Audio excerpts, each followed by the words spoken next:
Okay, so welcome to this session on learning to let go, the Untethered Soul. Um, my name's Laurie, and um, so this just by way of intro. My sister gave me actually Mickey's other book. Mickey, when I say Mickey, I mean Michael Singer, the author of the book, The Untethered Soul. Um, this book is basically kind of how the mind works and how to work with the mind. His other book is more biographical in terms of how he's practiced with it in his own life and kind of tells his life story. So my sister gave me that book 3.5 years ago, and I've been practicing meditation and mindfulness for about 20 years now. Um, she gave me that book and the Surrender Experiment, and I read it and I thought, wow, this guy's pretty amazing. I wonder if he's for real. And then I read this book and it just filled in so many gaps. And I was like, this is incredible. So I went, he lives in Florida. He has a community down there called Temple of the Universe, because he's a very strong believer in, drawing from all different traditions. And anyway, the first talk just blew me away. Anyway, I've been there a couple of times now. Um, I guess I've been down there for about a month in total, and it's really changed my life. It's really just, although I was already practicing mindfulness and teaching mindfulness, it's really helped me to be a lot more comfortable in my skin and just enjoy life. Okay. Sarah's getting some feedback there. Elizabeth, I'm just going to mute you just in case. But if I should say, if you have a question, if you want to speak up, just go ahead and unmute yourself and speak right up. I know on Zoom, sometimes it's a little harder to, it's harder for me to see when somebody wants to say something. So please feel free to just jump right in. You can also raise your hand if you go to the participants part and click the button to raise your hand. But I would encourage you to just jump right in, because I may or may not see that. Hopefully I will, but there's a lot going on the screen. So anyway, and I've been wanting to teach something on this for a while, but it took me a couple of years to really feel that I you know that I'd practiced with it enough. And now I've taught the course 3 times, and it's been really wonderful. So I'm super happy to continue teaching it and continue practicing with it, because it is certainly it's a simple practice, but it's not an easy practice. So tonight, what we'll do is we'll start off. We'll do some introductions just so I can get to know you a bit, and then I'll go through kind of the overview of his approach, in terms of the way the mind works and how to work with it, and then and you can ask questions throughout. We'll have a time towards the end, and hopefully we can squeeze in a breakout group at some point, and we'll do a meditation also. After the introductions, we'll do a meditation just to get everyone nice and settled and just get a flavor for um, in the course we do meditation, like formal sitting meditation. There's not a big emphasis on that, but it's certainly there, and I have guided meditations that you can use, that maybe have a little different flavor than a typical mindfulness meditation, in that they focus on this idea of letting go, and how to practice that, in your moment to moment experience. Um, and then I'll wrap up with just some info about the course if you're interested in taking it. So there you go. So why don't we start with introductions, and maybe you can just popcorn in.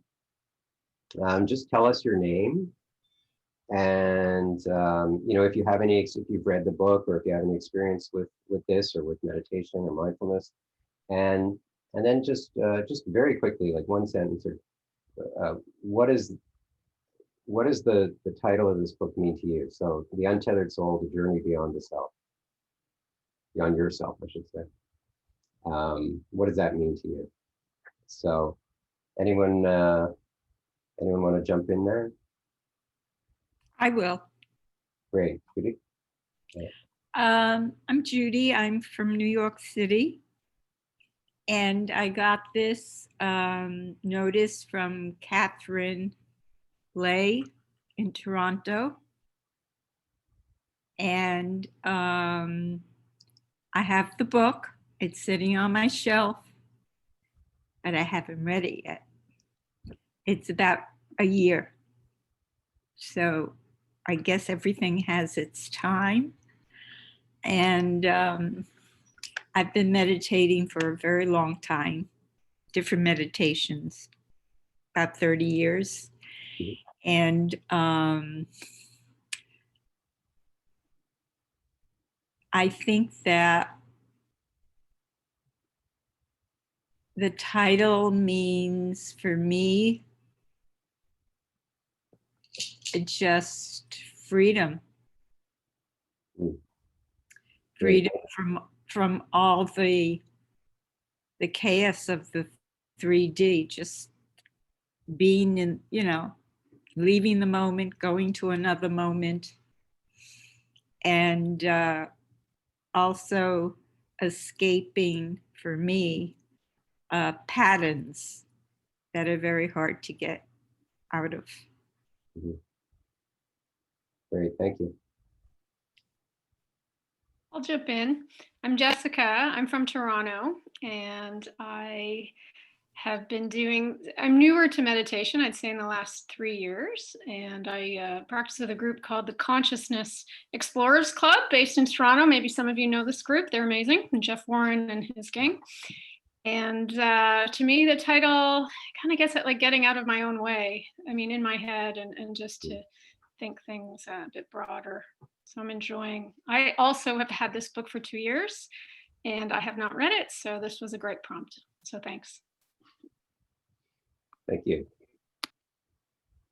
I'll go. My name is Linda, and I'm keeping my video off because I don't have high-speed internet. So video makes it even harder for me to deal with things. I'm part of True Peace in Toronto. Lori actually taught the first meditation course I ever took. And I won't comment on the title, but the piece that Lori sent out had a line that made me sit up and take note, which I think read something along the line of most of our suffering is caused in wanting something other than what we have in the current moment. And I was feeling badly that I hadn't purchased the book, so I'm glad to hear that others have it and hadn't read it yet. Thanks, Linda. And we read the book through the course, so you don't have to read it in advance. Just we'll read it as we go through it. I'll go. I'm Eleanor Silverberg. I'm not a stranger to Michael Singer at all. I've read the Surrender Experiment. I've taken his 8-week video course, and I haven't read completely the Untethered Soul, but I've been listening to his talks now since COVID that are on his website. I'm a regular listener, but having said all that, I am feeling really struggling with how to do this. Like as much as I have followed him and read him, I think I need support in following through with the practice of that he is suggesting. I am a grief specialist, and I work focusing on helping family caregivers and working in dementia care. So I hope that this will also help me professionally as well as personally. Thanks, Eleanor. Teresa? Hi, yeah, I have taken a couple of courses with Lori before, including this one, and also a mindfulness-based stress reduction one, and really liked them both.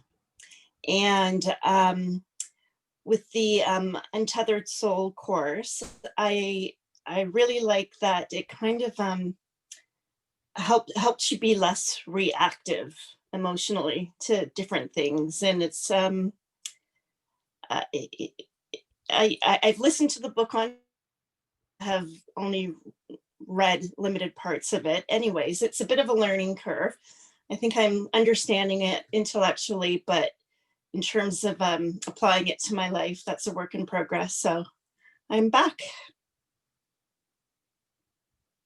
Thanks, Teresa.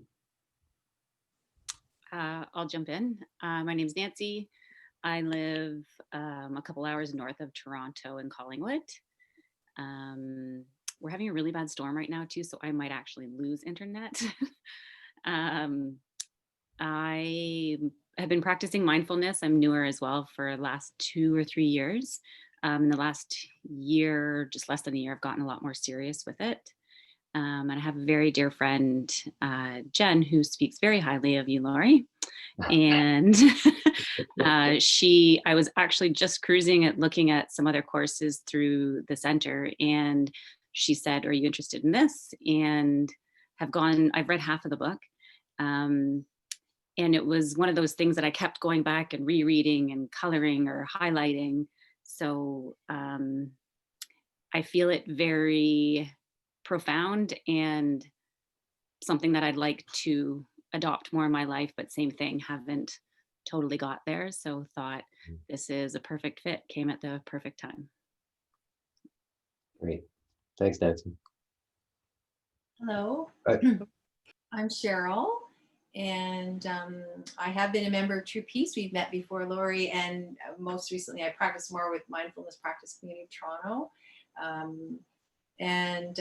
I'm also a psychotherapist, and when I read the first chapter of the book, it really resonated and fit a lot with sort of this modality I do, internal family systems, which is very much about the self and helping to heal all our wounded and protective parts.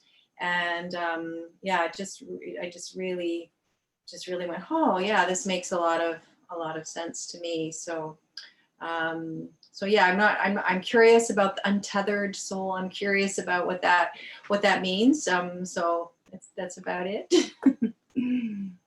Great. Thank you. Hi, everyone. Yep.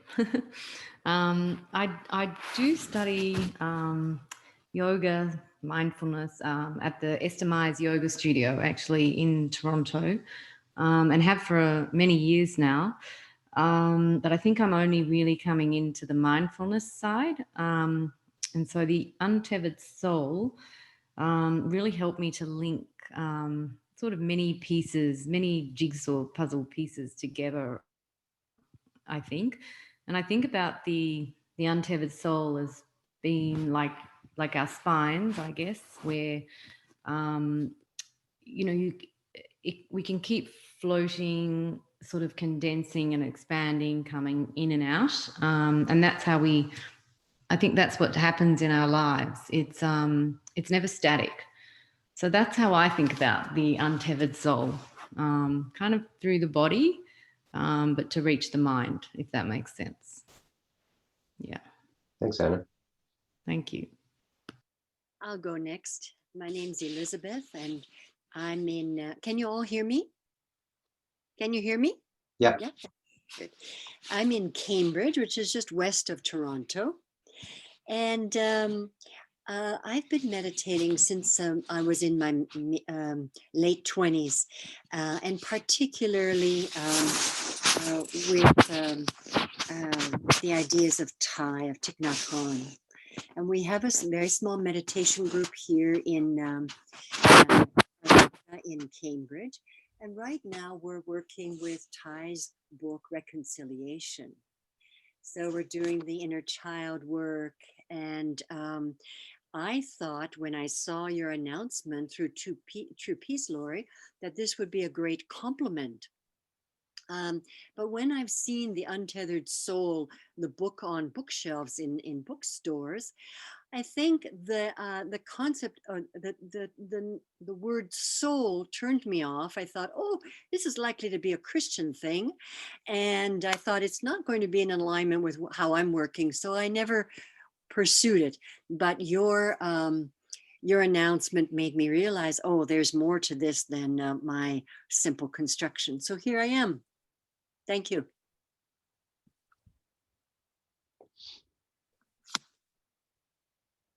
Anybody else? I'm Rosemary.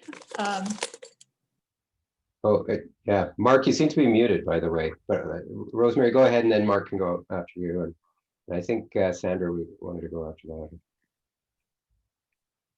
Rosemary, you're muted now. Oh, there.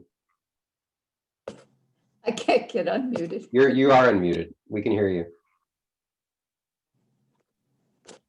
We can hear you, Rosemary. You can hear me? Okay.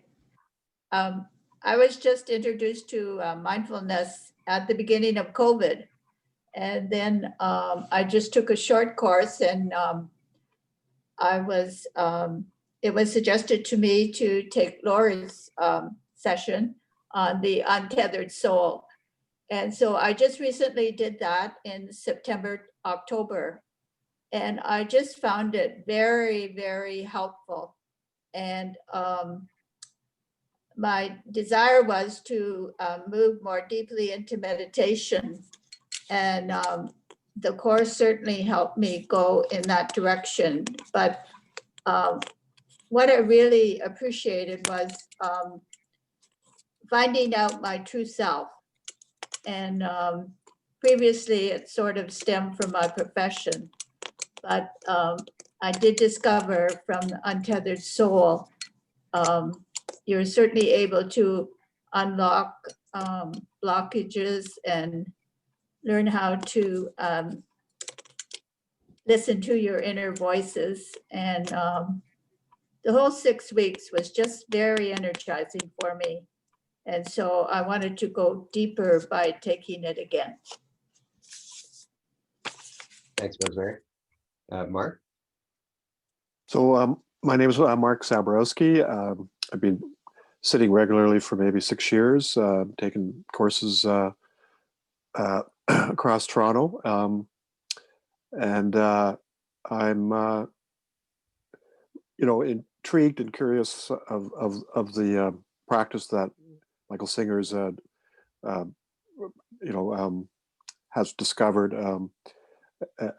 I've read a little bit of Thich Nhat Hanh and his practice of letting go, and I understand that this sounds quite similar. So this year I had a early year resolution to sort of lean into the resistances that I felt in myself, and for me this letting go is sort of the antithesis or the seesaw of that practice, which is to rather leaning in to lean back and let go rather than to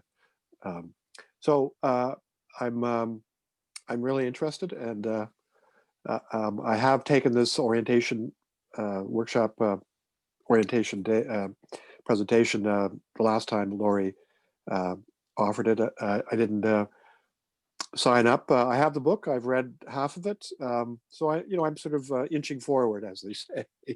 Thank you. Thanks, Mark. Sandra?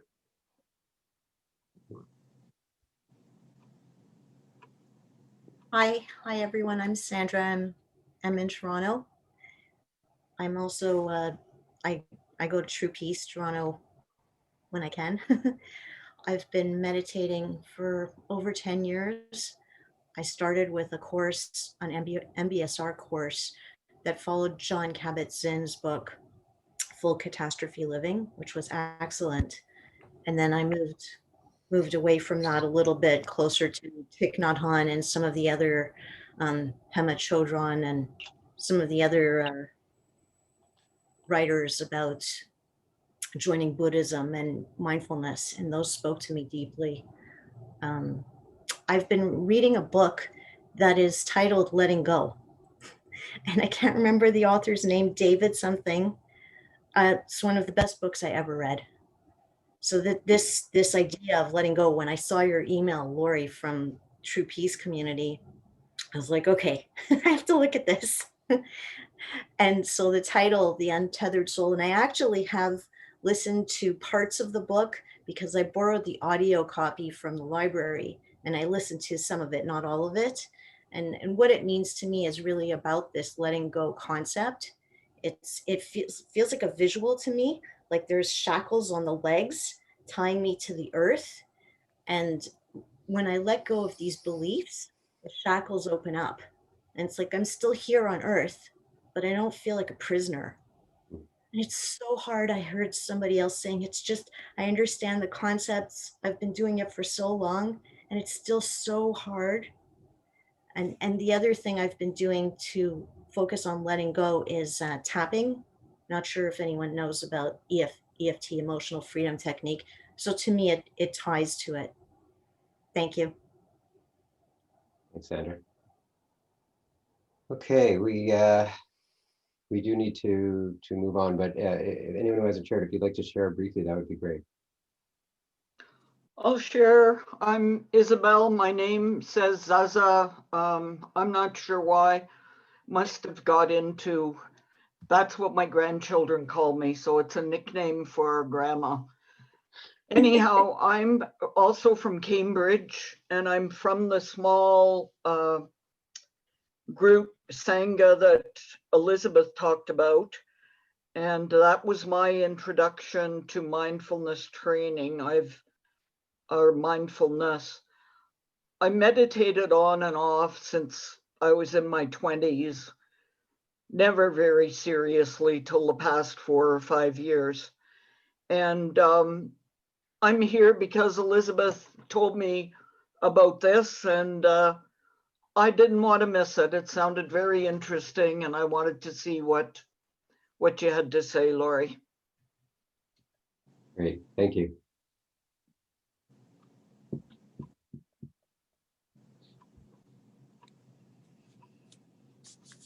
Francis, did you want to share it all? Oh, you're muted. Yeah, I haven't really read the book or, I've never even heard of the author, but I was just drawn towards this session that you were doing on the Untethered Soul. I'm a member of True Peace. I do attend their sessions quite a bit. Of course, now with COVID, we're not able to do a lot of things. So, when they have them online, I usually try and get in stuff. Mm-hmm. I'm enjoying every bit of it. Yeah, it's helping a lot. Okay, thanks, Francis. Thank you. Okay, so we'll do just a short sit right now. So it sounds like people have some experience here. So just finding a nice comfortable position where you can be both relaxed and yet alert.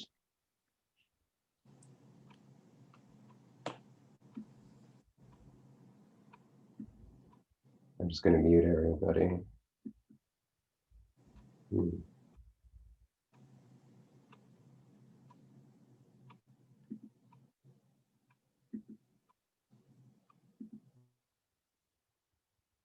Okay. So not leaning forward or backward. And stretching up towards the ceiling, pressing the sitting bones into your cushion or chair. And allowing everything to hang off the spine. Relaxing with each out breath. And we'll listen to one sound of the bell.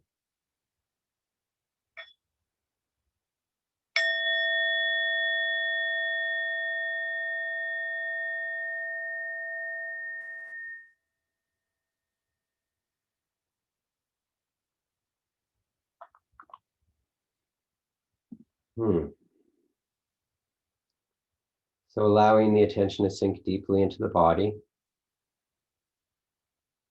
and becoming aware of sensations in the body.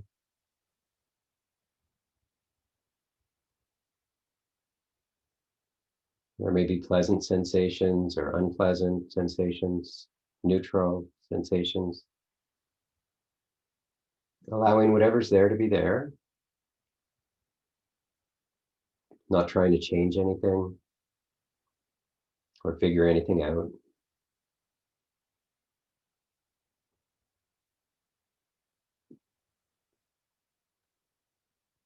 And becoming aware of the body breathing,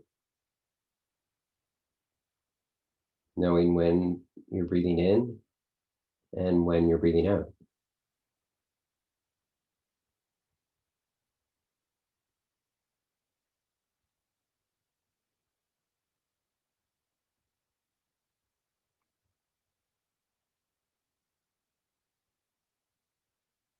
I'm not trying to control the breath, but allowing the body to breathe naturally and just riding the waves of the breath.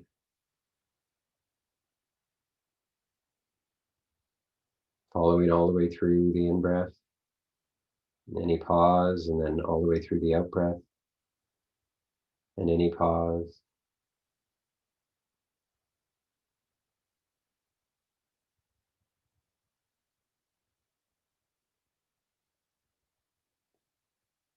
Bringing kindness and curiosity to each moment.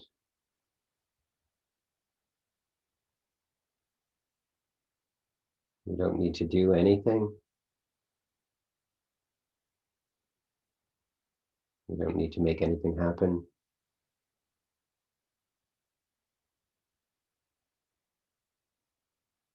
Just doing your best to keep your attention on the body breathing.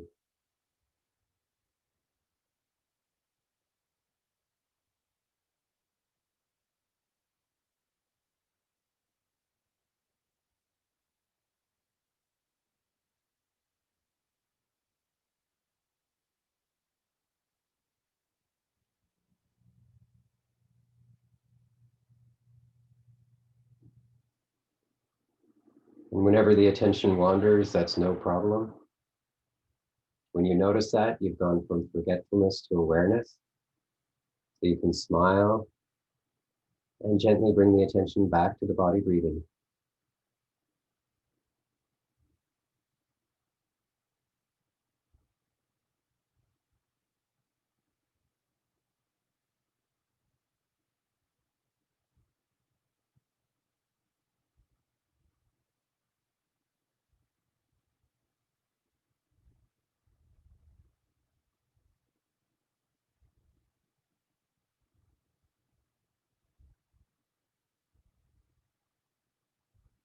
And you may notice other things in the background. You may notice mental talk or mental images, sounds. Just allowing those to stay in the background to the best of your ability. And keeping the focus on the body breathing, the sensations of the body breathing. So we don't need to stop the mental talk. We don't need to stop the sounds. We don't need to worry about them at all.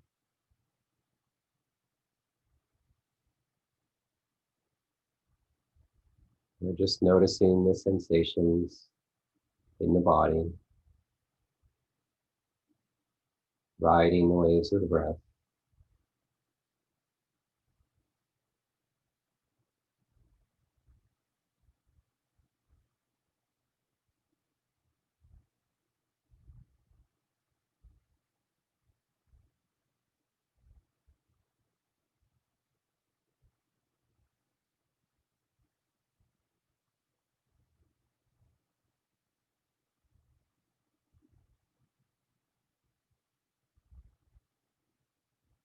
Good.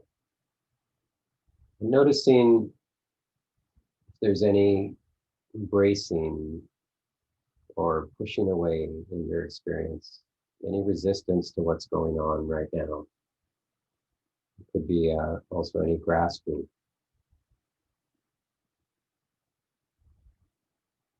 So when you notice that bracing or holding, just allowing the body to relax with each out breath.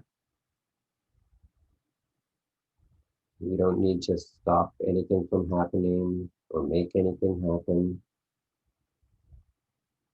Just relaxing letting go of any resistance if you can. You can't always do that, but just some sort of gesture of opening, gesture of relaxing. And noticing that you're the one who's aware of the resistance. You're the one who's aware of the sensations.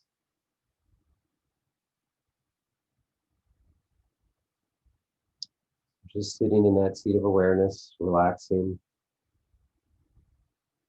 and allowing.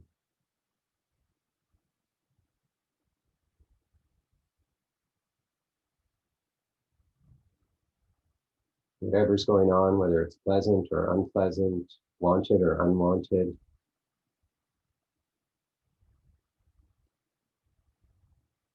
Allowing it to be exactly as it is, allowing it to unfold as it wants, not as you want. Really letting go of the steering wheel. Surrendering to the present moment and letting it all the way in. Whatever's going on now, even if there's struggle or turmoil, just letting it in, experiencing it as openly and deeply as you can, without forcing, without effort.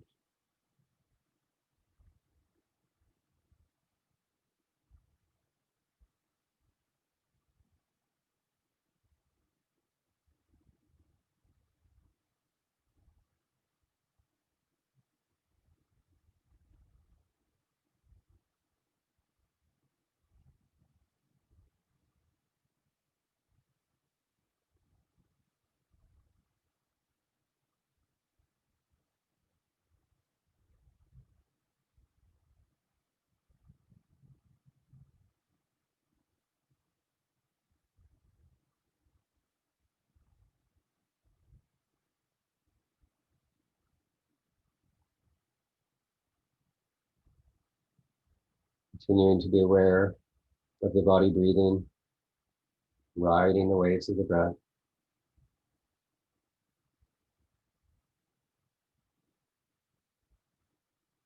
Relaxing, allowing,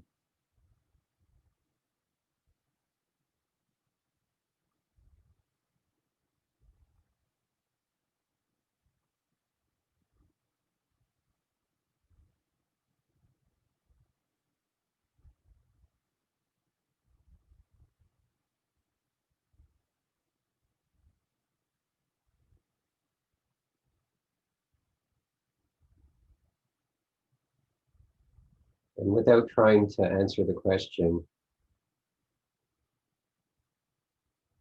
without trying to make anything happen,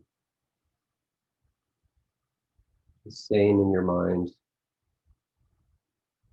who notices this experience?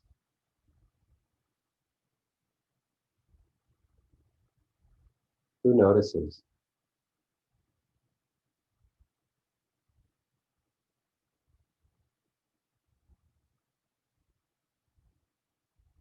And not answering the question. Mental talk may arise, but not trying to do anything. Not trying to answer the question. Just asking who notices.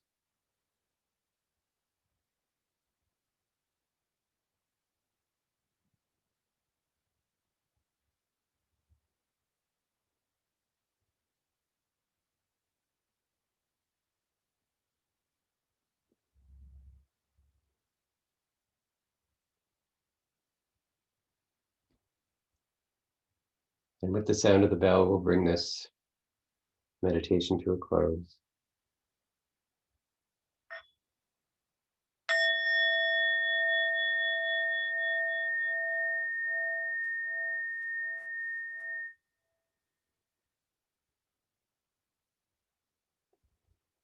So allowing the eyes to open and moving however the body wants to move. You can massage any parts of the body that might need it. Just bringing kindness to the body. If you want to stand up and stretch, that's fine. Feel free to do that. And so we'll move right into the overview of Mickey's teachings. And if folks are okay turning their camera on, that would be great. I always find it's nice to see people's faces and feel connected here.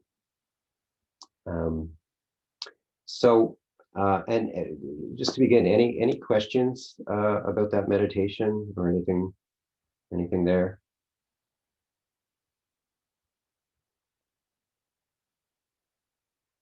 No?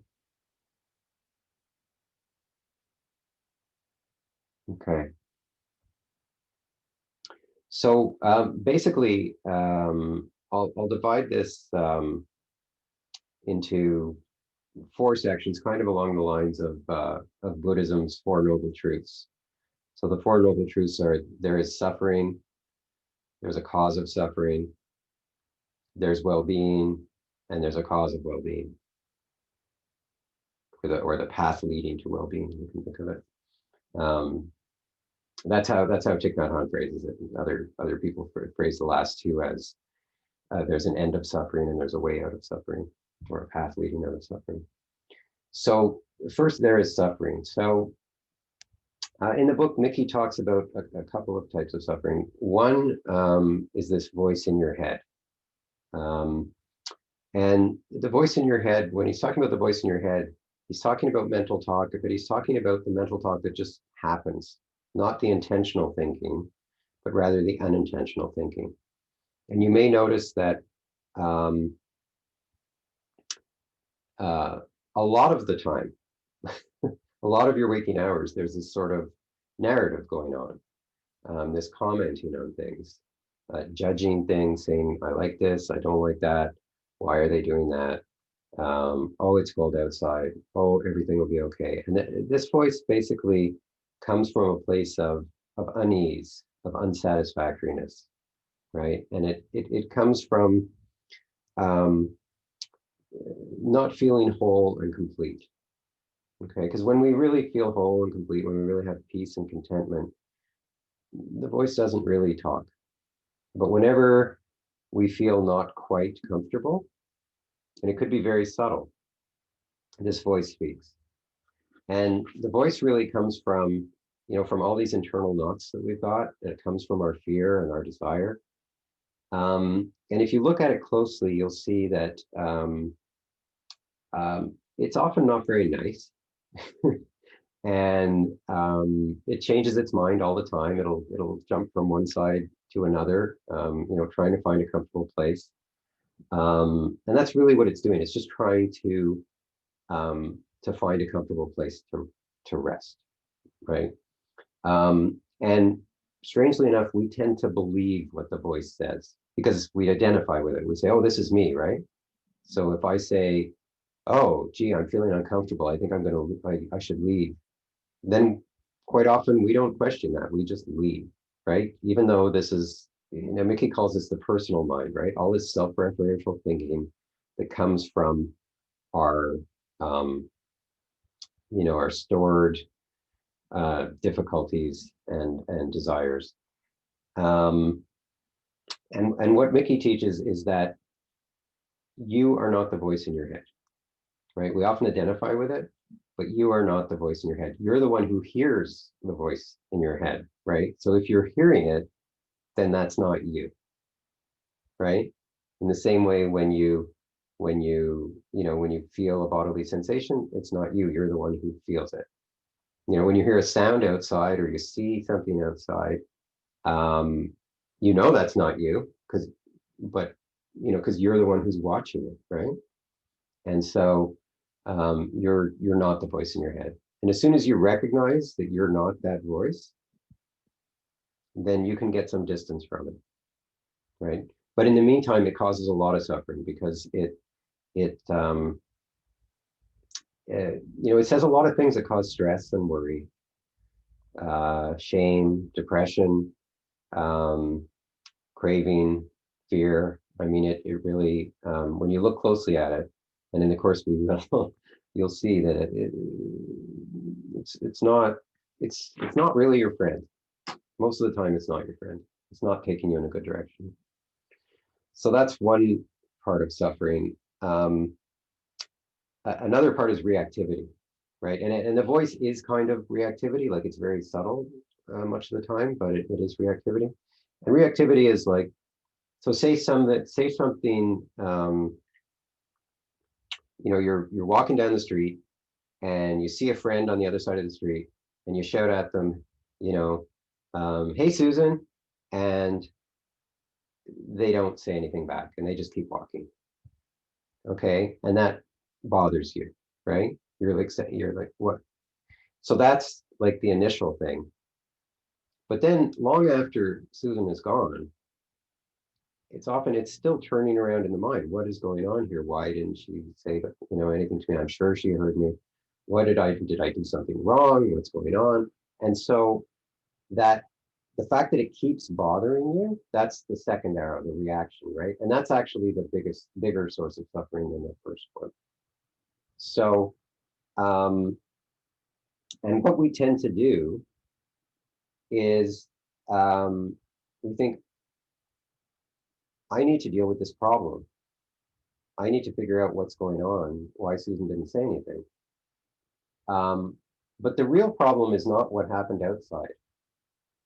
The real problem is what's happening inside, which is that your mind is now disturbed. And it's sucking in your attention into this problem, which is really not a problem at all, right? In other cases, there will be a real problem you have to deal with, but in this case, there's none. And the pressing problem is not the problem outside. The pressing problem is the problem in your head, basically, right? And in your heart, because there's probably some emotions going on as well. So, these are basically our reactivity, and that one was a pretty small one, of course. Often, the reactivity can be a lot stronger than that, right? And it's all caused. Well, I won't get into the cause just yet. I'm thinking. Any questions about that, or any observations about reactivity or the voice in your head?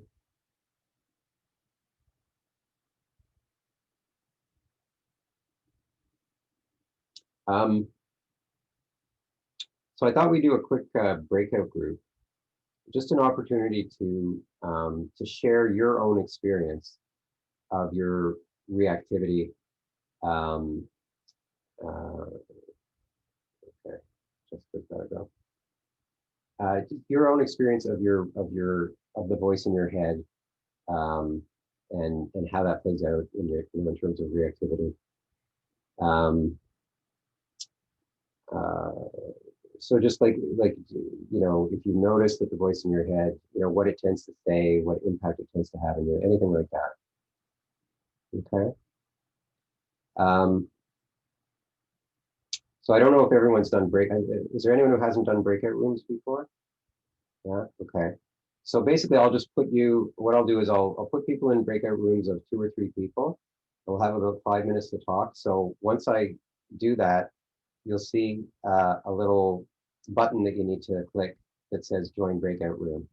So you click that button and then it'll sort of go off. It'll look like the meeting's ending, but then it'll open up into a breakout room. And then there'll be a 60-second countdown and you'll be automatically taken back. Again, it will collapse and then it will open up again into the main room. So I'll just set that up and then we'll go.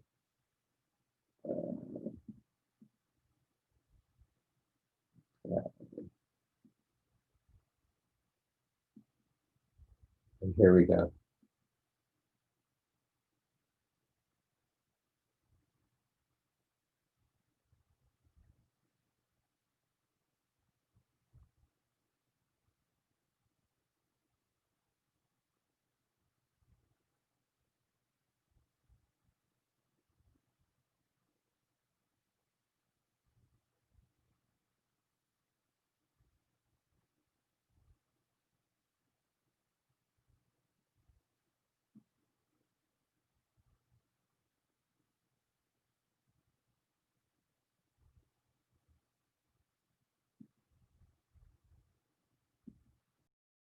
Sorry, I always end up clicking on the one that's my picture rather than the one at the bottom of the screen to unmute myself. It's just so not yet accustomed to this.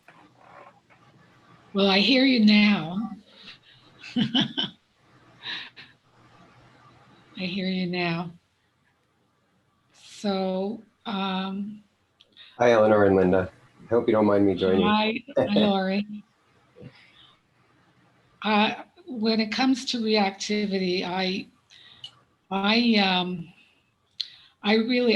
have a word for the thoughts that come through, and I call it mind chatter.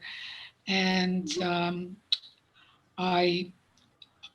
very in touch with it, but I'm a ruminator. Like, I can't let things go, even though I know that you know, an example I can give is yesterday I met up with somebody I've known for many, many, many years in the drugstore. And I had said to her that, you know, oh, I saw on Facebook that it was your birthday, and I went and I went and I messaged you to say happy birthday, but I never heard from you. And she goes, well, I never got the message. And so I kind of was, you know, I believed her that she never got the message, but I thought, how did she not get the message? I messaged her. But then I found that she was kind of cool with me. I don't know, something, it might be your own mood, it might be what's, you know, that's what's going on. But of course, I took it personally. And that was yesterday, over 24 hours ago. And it's still in my head. It's still in my head. And you know, Mickey would say, relax and release. So, you know, I relax my body. I don't exactly know what that means. And that's really, I think what, you know, I think this course would be helpful for me to go beyond, you know, I know the mind chatter and everything, but that's an example I'm giving. I don't know about you, Linda, if that resonates with you at all. So I've been subject to all of those things.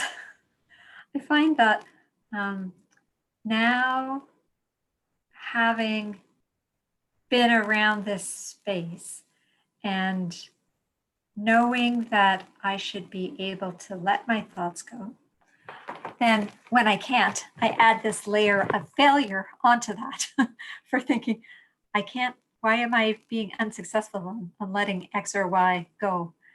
I would say overall, though, probably I'm somewhat better than I used to be. But there are still certain things I think that I get stuck on.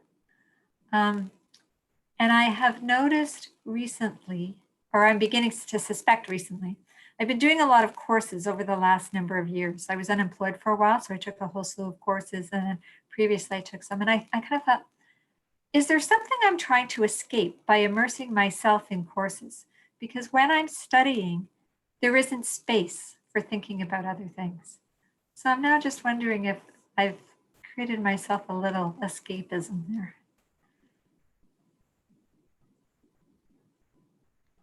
Yeah. Well, I certainly, thanks, Linda and Eleanor. I certainly, you know, continue to have reactivity and a voice in my head. The big thing that I've learned is how to let it not bother me and not pull me in so much. So, like, I can't stop the voice in my head, right? I can't stop the reactivity. The big thing is not defending against it, not thinking that I need this to go away, right? And that's the big thing with when Mickey talks about relaxing. It is the body, but it's also relaxing. You, the one inside that wants it to go away, relax. You, the one inside that thinks you have a problem that you need to solve, relax. Like chill a little bit. Chill, yeah. It's like, let it in.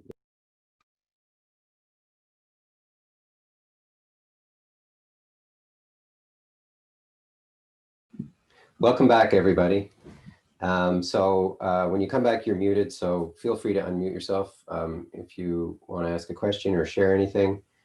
Anybody want to share anything around those breakout groups? Any questions come up, or just anything that you want to share? Yes, Judy very confidently talked about being the witness, and I'm still struggling with this witness piece.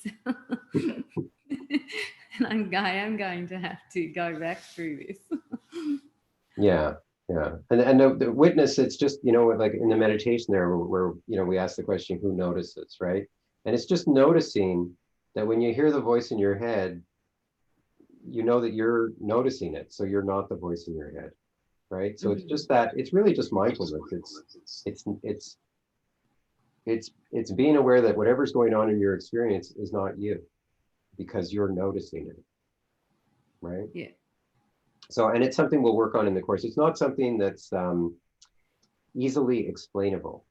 I mean, you can explain it, but there's when it's just a matter of working with it, I think, and just noticing the difference between when you're identified with the thoughts, when your consciousness has collapsed on the thoughts, or anything else, right? I mean, your consciousness can collapse on like a candle flame, right?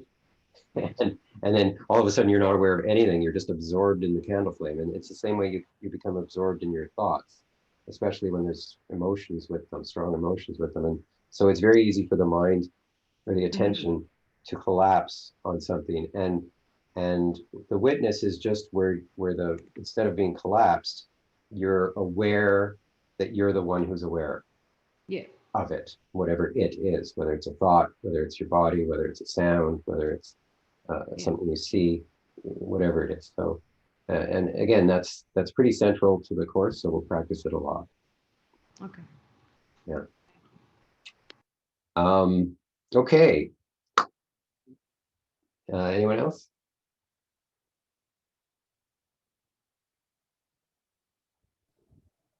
Lysandra, yeah. Yeah, I find it helpful to talk about these things. I mean, we do this in True Peace as well, but it just, acknowledging that this voice in my head is not my friend, and that I hear these unfriendly things talking to myself. There's shame wrapped up in that. And acknowledging it and just sort of airing it out and saying, oh, this is part of being human, and then hearing from other people that have the same experience and maybe even the same kind of a voice, to me allows for a little bit of letting go. There's less attached because I'm not holding it so tight because I'm ashamed of it. Right. Yeah, thanks, man.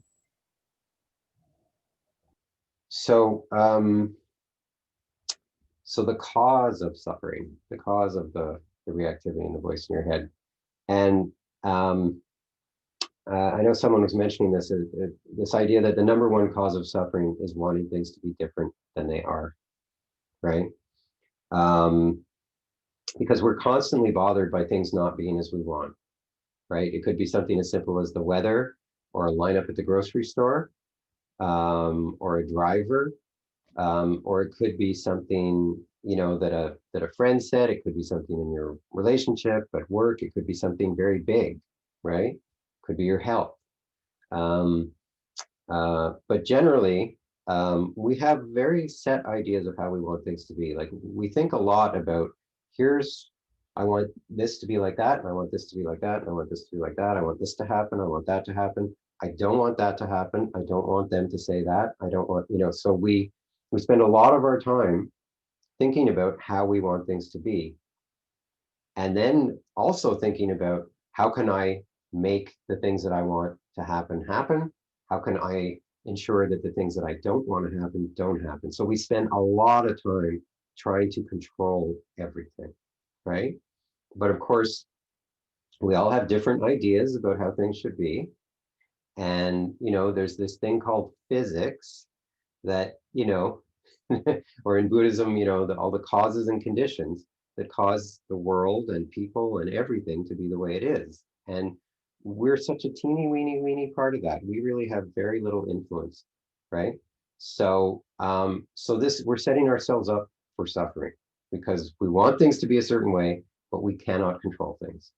And not just a certain way, we want things to be very particular, right? We want this person to call us, but not be too needy. You know, we want this, we want the meal to be hot, but not too hot. We want the spice level to be, you know, we have very particular ideas about, you know, how people should dress, how, you know, so many different things. But, you know, we want it to be warm, but not too hot. Very particular ideas of how we want things to be. And we spend a lot of time trying to control everything. And our mind just says, oh, I'm on the job. I'm on the job. I will figure this out. I will figure this out. But you cannot figure this out. So we break our mind, right? This is why we become neurotic, right? And everybody is neurotic, right?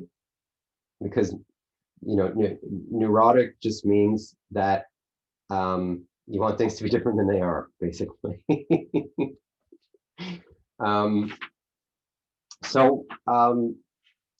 And what this is caused by in the main is resisting the present moment, right? So we have this idea of how the present moment should be. It's not the way we want it. It's causing some dissonance there. It's causing, you know, stress, worry, frustration, whatever it may be causing. And this stuff is unpleasant. And our reptile brain says, I don't want to experience this. This is unpleasant, right? And so we try and resist it, right? We brace ourselves against it. We tighten our body. We do not want, and we do not want to experience this difficulty. And it, you know, our mind tries to process it, and but some, you know, often it can't. And then the emotion, then it goes into the heart, and, you know, emotions start. But then we don't want to feel these emotions. So then what happens is it just gets blocked. It can't go anywhere, and we wind up storing this thing, this negative experience inside of us. Okay, you can talk about it. Mickey talks about it in terms of energy, that it's an energy blockage. You can think of it as a mental pattern. You can think of it as an emotional pattern.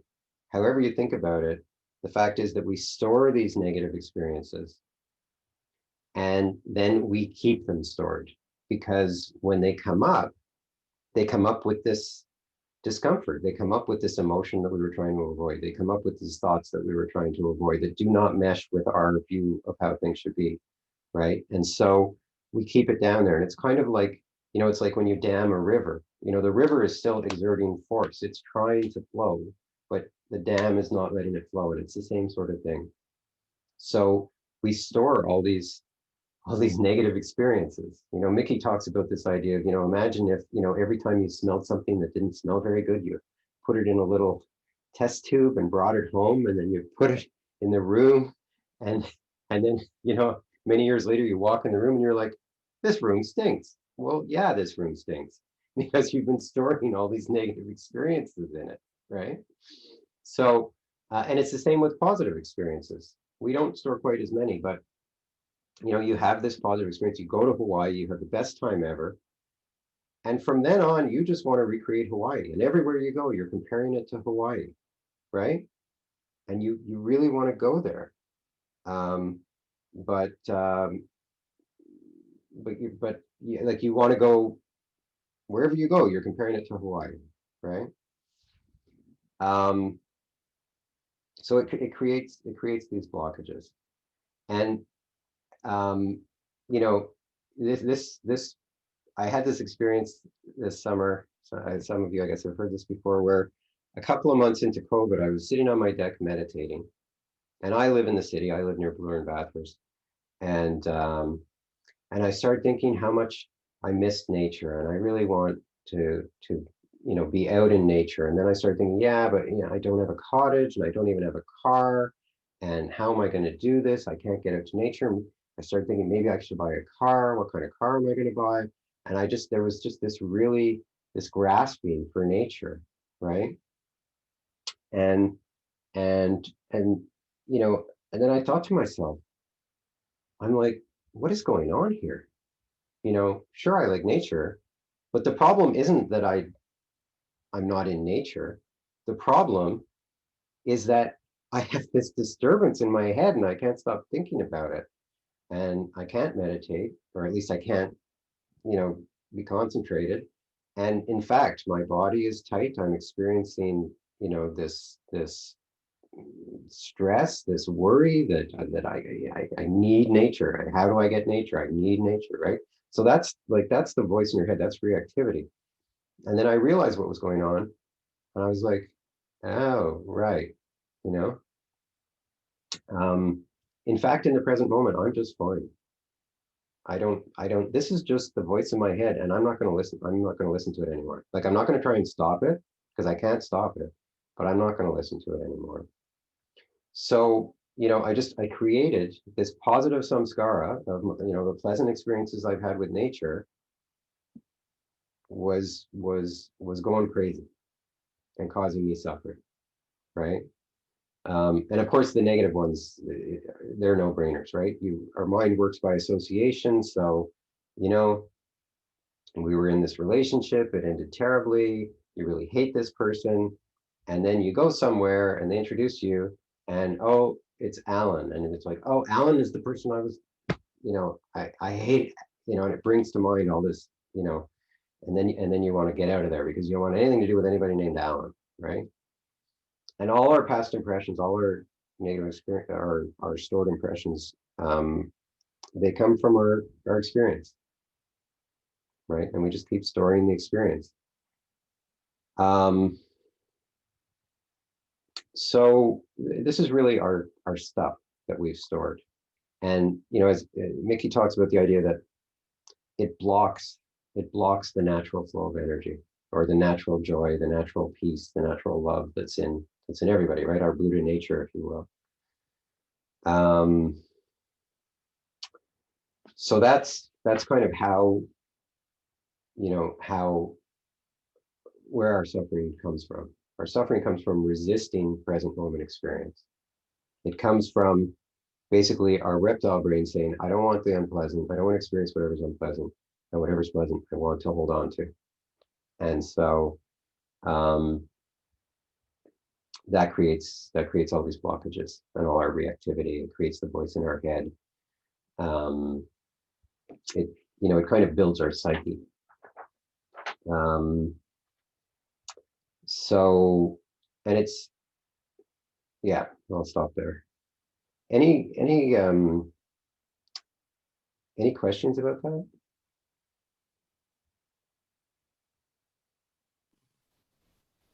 Laurie? Yeah, Anna, yeah. So, yes, this reptilian brain of ours. So we're sort of sometimes caught where we, like if we've had any sort of, I guess, trauma, yeah, negative experiences. Well, maybe they're not negative experiences. Maybe they take you to the next stage. I don't know. But we're trying to find that balance between mobilizing, immobilization, and mobilization. You mean on the outsider? So I can see how over the years I taught myself to shut down a little bit. So if I was aware, aware of something that brought some negative emotion that wasn't helpful to me, then I can see what I did over time. I shut down. But what I think I needed to do then, and I'm much more aware of now, is when that happens again, and it will happen again, is to open myself up to that, have tools that you then work through, and then you can nearly be free, free to explore, not be so reactive, I guess. Does that make sense? Yeah. The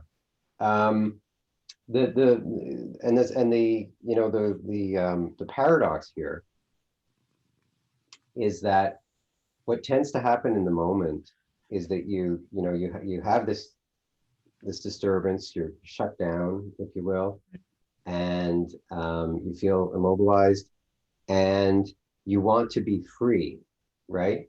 But but what you're saying is you want this negative experience to go away, right? And in the moment, being free means allowing yourself to experience this Yeah. negative experience that you don't want to experience, right? Yeah.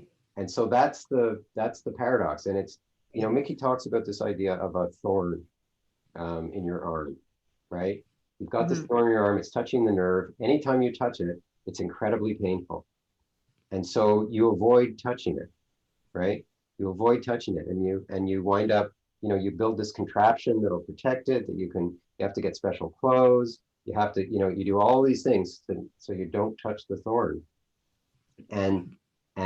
And then you say, oh, I got this under control. And it's like, well, that thorn is running your life. You're thinking about it all the time, right? Instead, the thing to do is to pull the thorn out, right? And even if it's like twisted in there, and even if it's going to take like, you know, a minute to get it out, a minute of terrible pain, it's still worth it to pull it out, right? But we don't want to experience the pain. And so it's the same thing. You need to experience the pain, the emotional pain, in order to release it, right? And so that's why it takes a lot of practice, because, and it takes a very clear intention, right? You have to be convinced that this is the thing to do, because your mind will tell you, I do not want to go there. I do not want to go there. I'm not going there, right? And so you need a very clear motivation. You need to be very clear that I'm way better off experiencing this pain now and opening to it now so that it's gone, rather than again defending against it and again storing it. Yeah. You know, so that's and the mind is very tricky, right? The mind is it knows everything you know, right? Mm-hmm. And it is really tricky. And so it will try to convince you, and not just convince you, but confuse you into thinking that letting go means making it go away. And that's not what letting go is. Letting go means letting go of the resistance to experiencing it. Yeah. Like letting go actually means letting be, in the sense of letting the disturbance be. It's letting it all the way in, dropping all resistance to it, just relaxing and opening to it, and letting that fear, that loneliness, that, you know, whatever it is, that anxiety, letting it all the way in, touching it completely, right? You're not trying to make it bigger. You're not trying to understand it. You're just dropping the resistance, right? But again, the mind will grab your attention, pull you into it, tell you that you've got to make this stop, or that you've got to figure it out. And that's why, you know, we talk about learning to let go, because you can't always let go. Sometimes there's something on a subconscious level that will not let go. And so we practice, like, you just, everything is, you see as a learning experience, everything you see, because we're only on this earth for however many years, right?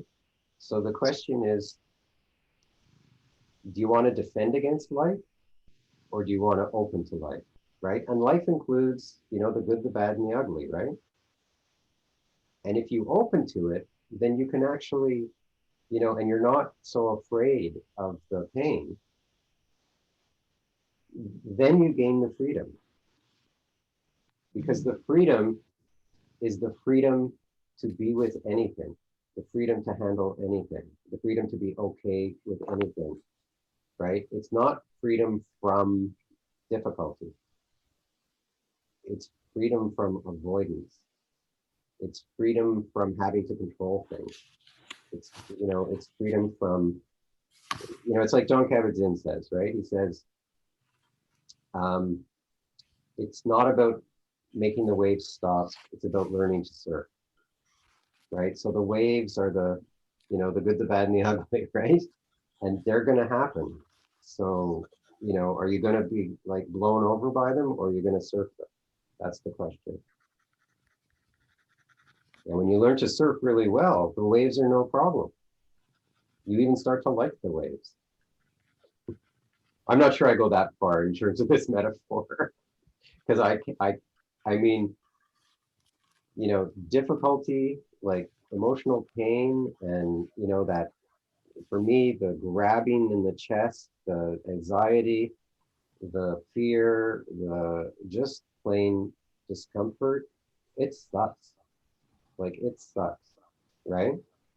So I need to be really clear in saying, I'm not defending against this because I want purification, right? When I say purification, I mean, I want to release these blockages so that the joy and the peace and the love and the enthusiasm that are underneath this crap can, that I can experience those, right? So it's a matter of surrendering, basically. So, Lori, if yeah. you could just make a distinction between first arrow and second arrow kind of suffering, because I'm hearing a bit of an openness to pain pain that may be something that needs to be defended against. Right. So being assaulted on the street or verbally harassed, those incidents need some sort of response.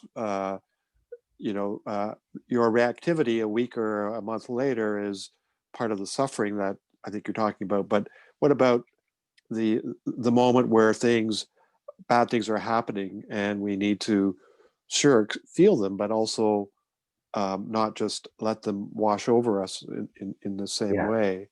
Yeah. So, these teachings say nothing about what to do on the outside, like about the outer problem. So, and if the outer problem is pressing, if it's an emergency, if it's urgent, then obviously you need to deal with it, right? You're not gonna, if your kid just ran out on the street and there's a car coming, you better get that kid out of the way of the car, right? But most of our suffering is, there's nothing urgent externally.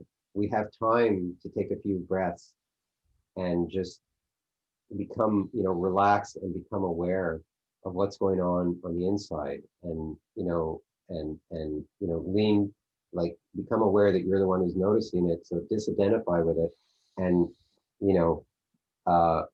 not get pulled into this inner problem, and when I say get pulled into the inner problem, we do that by focusing on the outer problem and not being aware of the inner problem, right? We do that because we think we need to prioritize the outer problem, when in most cases we don't. But you're right, in some cases we do. So in those cases, that's what you should do.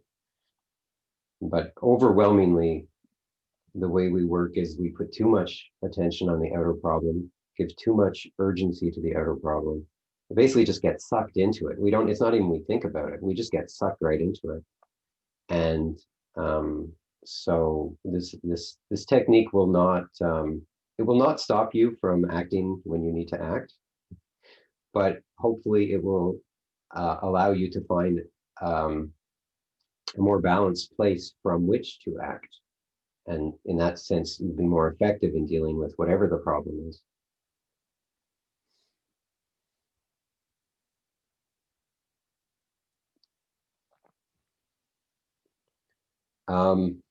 And so the basic technique that Mickey teaches is the idea that you don't need to distinguish between the inner and the outer problem. And when you notice that your mind is getting sucked into, your attention is getting sucked into this outer problem, is telling you that, you need to deal with it. And you hear that voice in your head, to right away say, you know what? I'm just going to relax, right? Especially you relax the body, but also, you, the one who's aware of what's going on, relax the idea that you need to do anything about it in this, like right now, right? Relax the idea that you need to resist, like that you can't accept it, right? Because in the present moment, this is the reality. So your choice is accept the reality or fight the reality. And fighting the reality is like, that's the number one cause of suffering, right? Not accepting what's going on right now. Just accepting that that's the reality, not accepting that you're not going to do anything about it. But just like, this is what's happening. So you relax, and then, you know, there's this pull of, you know, like when I was, you know, thinking about nature, there's this pull to just not be able to think about anything else, right? You know, sometimes in your mind, you know, like you're just, you can't, like your attention just keeps getting sucked into this, what's going on into this voice in your head and whatever the problem is. So it's kind of like you're playing tug of war with like an NFL team, and you're the only one on your side of the rope, right? That's what it feels like. It just grabs you, right?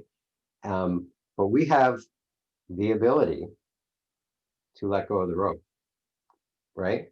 We don't need to stop the team from pulling. We just need to let go of the rope. And then, so we don't stop the voice in the head, and the idea is not to care what the voice is saying, right? The voice is going on, and just to recognize, you know what? That voice is not me. I'm the one who's aware of it. It's not a reliable thing to listen to. So I'm just going to let it do its thing. I'm going to release the pull of the energy that's trying to get me to focus on it. And you can literally feel your attention being pulled into it after you practiced a while. And so I'm just relaxing. I'm releasing the pull of the thing, and I'm leaning back into the seat of awareness. Mickey says, relax, release, lean back. So leaning back means like I'm leaning away from the disturbance, because whatever's going on, it's always seems to be going on in front of you. And so just kind of leaning away of it and noticing that I'm the one who's aware of this. I'm not this, right? I'm going to stay in my safe seat of awareness, and I'm just going to let this thing go on. I don't need to focus on it. I don't need to focus on anything in particular, right? I'm just going to get on with my day and let the mind go nuts, and, you know, and get to a place of balance. But a place of balance, I mean, when I say get to a place of balance, you can't control when the turmoil is going to stop, right? So you don't need to wait for it to stop. You don't need to figure it out. You just let it go on. In other words, you just get comfortable with the wait, right?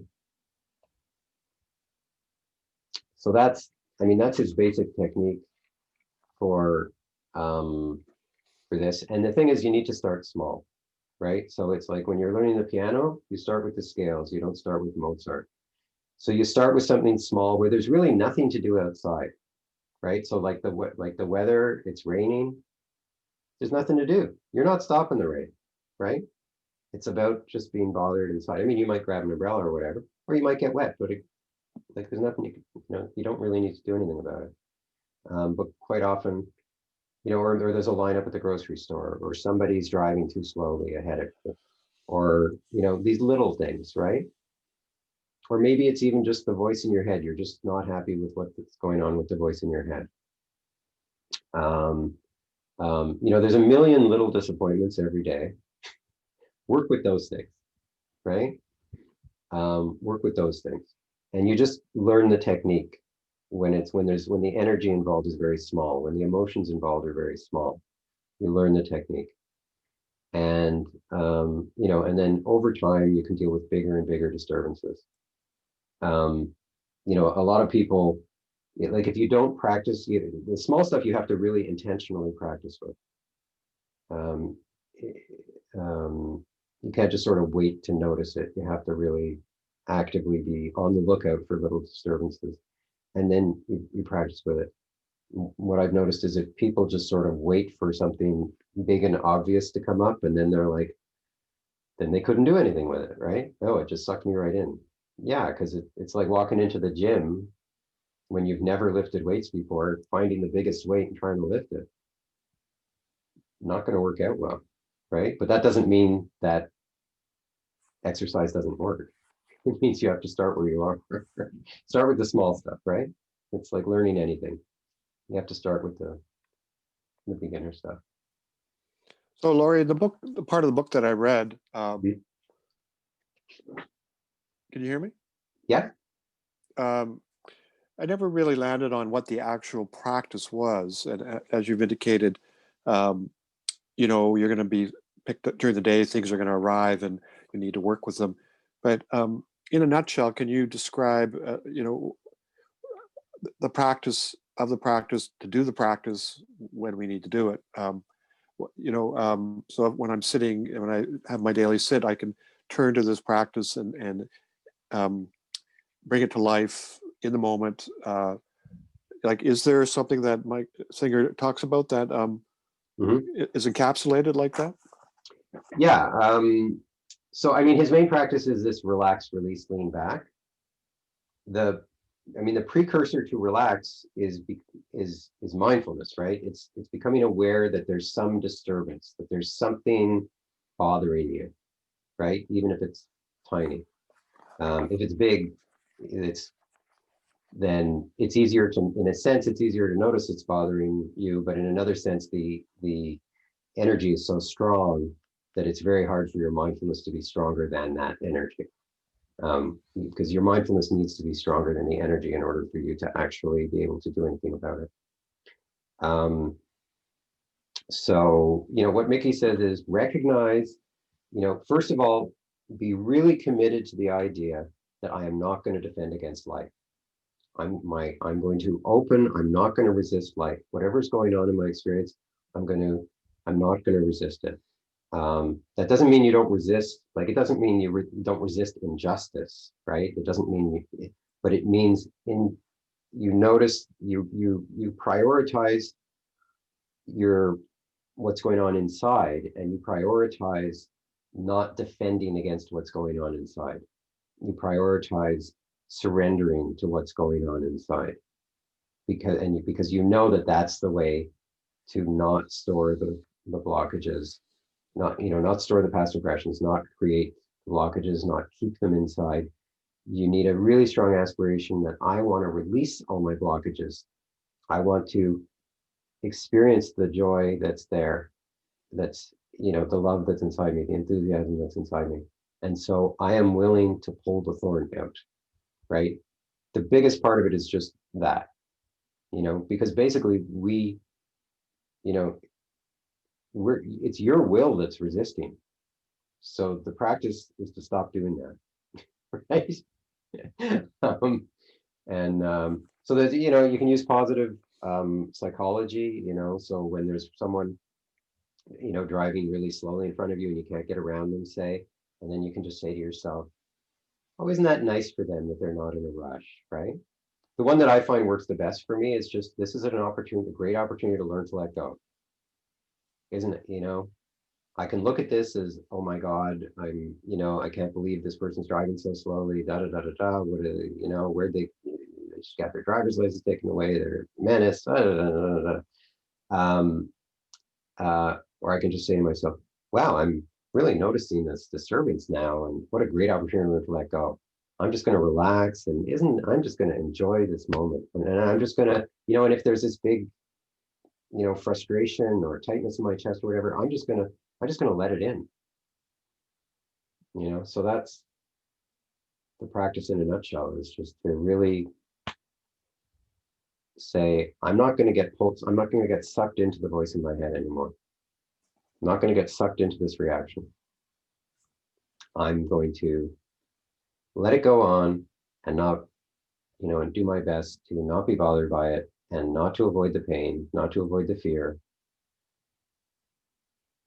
So, you know, you're working with the mind, and the mind's a complicated thing. So it's not quite as easy as ABC. But Eleanor, yeah.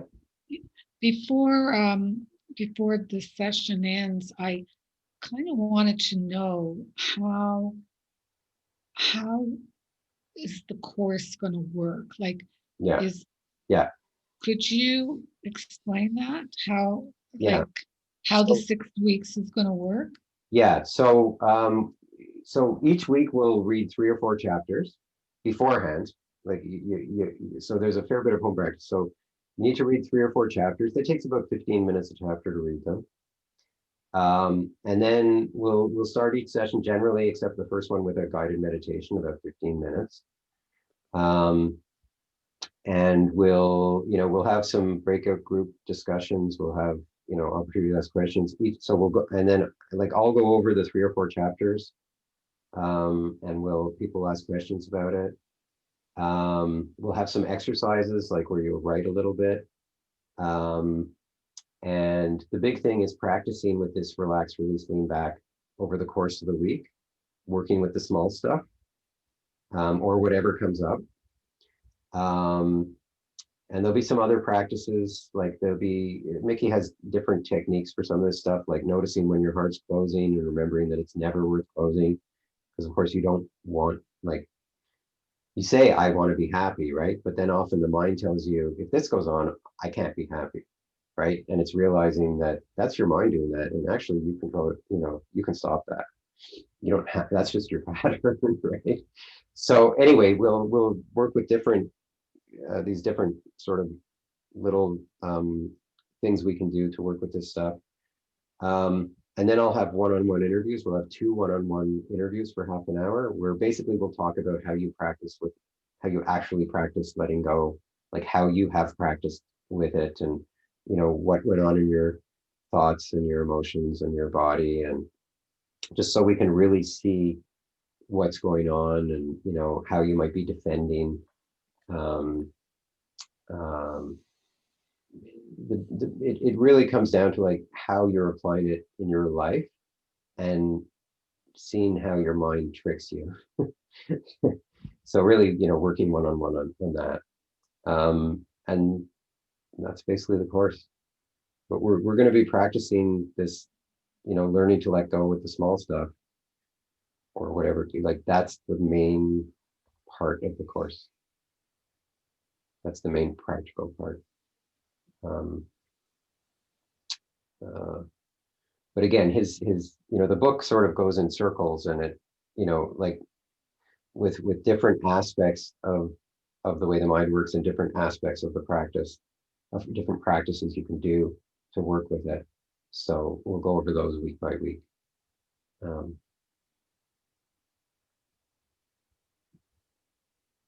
Is that what you're looking for?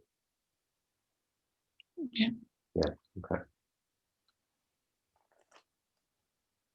Yeah. So it's 8:30, so I want to thank everyone for coming tonight. I really appreciate it. And if you're interested in the course, if you want to sign up for it, if you have any more questions, feel free to email me. You can sign up at luminousground.ca. I think, well, you obviously all, have the links. And if you have any questions at this point, please feel free to stay on, and I'm happy to stay on and answer any questions you have. And I would encourage you, even if you don't take the course, to read the book. Especially those of you who've had it sitting around for a while.